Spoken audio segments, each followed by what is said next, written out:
Assalamualaikum warahmatullahi wabarakatuh.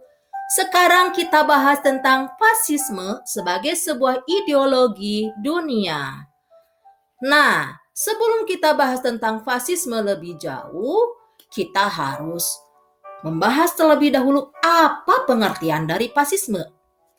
Fasisme diambil dari kata fases, yakni bahasa Latin, yang merupakan simbol otoritas hakim sipil pada masa Romawi kuno dengan wujud serumpun batang yang diikatkan di kapak. Pengertian dari fasisme adalah suatu sikap nasionalisme yang berlebihan dan merupakan suatu paham yang mengedepankan bila bangsanya lebih tinggi derajat dan kedudukannya dibandingkan dengan bangsa lain. Sehingga fasisme memandang rendah bangsa lain. Nah, dengan kata lain, fasisme merupakan sikap nasionalisme yang berlebihan. Bagaimana dengan prinsip-prinsip kepemimpinan dalam fasisme? Di sini dalam fasisme, pemimpin menjalankan kepemimpinannya dengan otoriter atau absolut. Dan kemudian perintah pemimpin dipatuhi oleh bawahannya tanpa terkecuali. Kemudian pengorganisasian pemerintahan dan masyarakat dilakukan oleh kediktatoran partai tunggal yang sangat nasionalis, rasialis, militeris, dan imperialis. Bagaimana dengan pokok-pokok pikiran ataupun pemahaman dari fasisme? Nah, fasisme ini memiliki sebuah ketidakpercayaan kepada kemampuan nalar. Yang kedua, pengingkaran derajat manusia. 3. Kode perilaku yang didasarkan pada kekerasan dan kebohongan.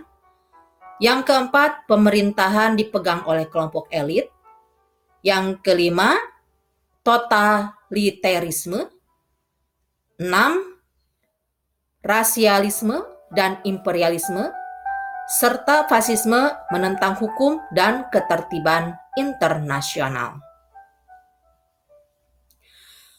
Kemudian, bagaimana dengan sejarah fasisme? Fasisme ini muncul digunakan pertama kali nama fasisme di Italia oleh seorang tokoh yang bernama Benito Mussolini. Nah, Benito Mussolini ini adalah selain pendiri Partai Fasis Nasional atau PFN, Partito Nazionale Fascista, yang didirikan tahun 1921, Benito Mussolini pun posisinya sebagai Perdana Menteri Italia tahun 1922 sampai dengan 1943. Fasisme muncul pasca berakhirnya Perang Dunia Pertama. Nah, Italia terlibat dalam Perang Dunia Pertama dan muncul sebagai pemenang perang.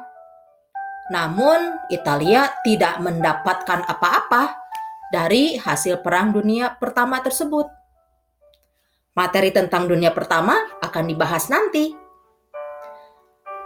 Nah, Benito Mussolini ini ketika memproklamirkan fasisme menentang terhadap kelas sosial diskriminasi dan mendukung sentimen nasionalis.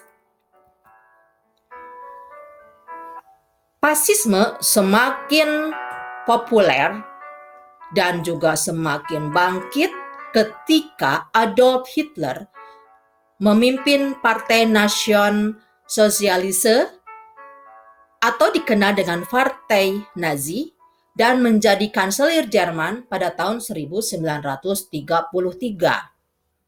Partai Nazi memiliki tujuan menentang segala macam kelas sosial diskriminasi seperti kaum borjuis dan Marxisme, dan sangat mendukung akan gerakan sentimen kebencian kepada etnis lainnya seperti etnis Yahudi, Slav, dan Gypsy.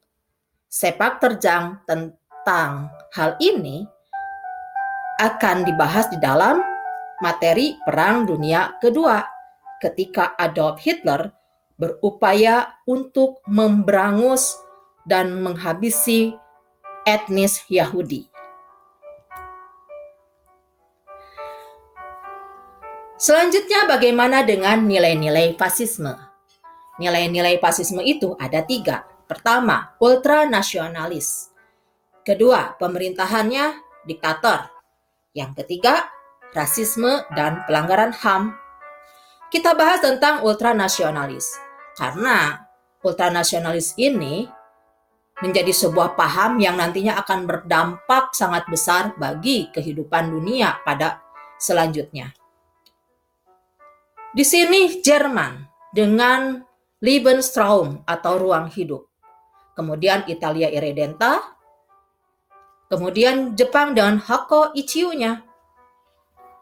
Nah, bagaimana pemikiran dari tokoh-tokoh pemimpinnya, yakni Benito Mussolini, kemudian Adolf Hitler, dan Perdana Menteri Kekaisaran Jepang yang berkuasa tahun 1941 sampai 1944, yakni Hideki Tojo. Ini ada keterkaitannya. Nilai-nilai ultranasionalis yang dimiliki oleh Benito Mussolini, yakni Italia Irredenta, didasarkan kepada perasaan romantisme terhadap kejayaan bangsa Italia pada zaman kuno, yakni pada era kejayaan Romawi kuno. Pada saat itu kan Romawi kuno memiliki sebuah wilayah yang sangat luas. Kekuasaannya benar-benar besar, kemudian tingkat kebudayaan dan peradabannya sangat tinggi. Namun kondisi ini berbanding terbalik ketika Perang Dunia Pertama berakhir. Dan ini kemudian dimunculkan kembali oleh Benito Mussolini supaya Italia muncul sebagai bangsa yang hebat lagi. Namun caranya adalah dengan menguasai wilayah-wilayah yang dulu pernah dikuasai oleh Italia. Begitupun dengan Adolf Hitler. Nah, Adolf Hitler di sini mengemukakan Lebensraum atau ruang hidup. Nah, di sini Adolf Hitler itu berpikir ingin menyatukan kembali bangsa Jerman berdasarkan wilayah, berdasarkan budaya dan juga bahasa. Sehingga wilayah-wilayah yang bukan bagian dari Jerman tapi berbudaya Jerman diserang oleh Jerman, oleh Adolf Hitler. Ya, itu terjadi pada peristiwa awal mula terjadinya Perang Dunia Kedua. Kemudian bagaimana dengan Hideki Tojo? Di sini Jepang adalah bangsa Asia yang berhasil menaklukkan bangsa Rusia tahun 1905. Dan ini didasarkan karena Jepang itu sudah muncul sebagai negara industrialis, negara modern, dan juga negara yang memiliki kekuatan militer yang kuat.